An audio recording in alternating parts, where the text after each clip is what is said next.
Think with me how easy it would have been for Paul to come into the perverse city of Corinth, eloquently preaching to the prostitutes about how Jesus wants to remove them from the stronghold of that lifestyle.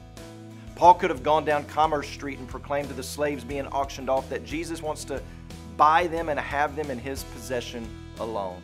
Paul could have proclaimed that Jesus is the only way you will ever get out of your current situation. That, of course, as strange as it may sound, would have been a false gospel in that sense.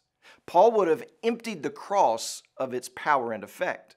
Paul could have attempted to persuade the business owners and the priest of Apollo that idol worship is intellectually absurd. He could have appealed to logic and reason as the answer to their current plight, which they didn't even see as a plight.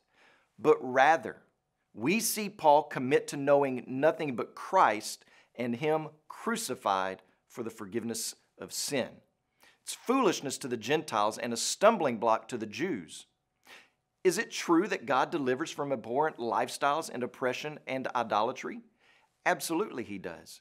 But the primary deliverance and oppression that the gospel frees us from is our own sin and sinfulness. When we depend on human wisdom rather than God's wisdom, at best we dampen the power of the cross, and at worst we run the risk of proclaiming a false gospel that will further condemn an individual.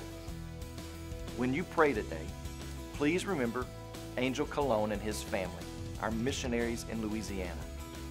Also remember the Spanish Lifeword broadcast that's heard in the Americas, the Caribbean, and Spain.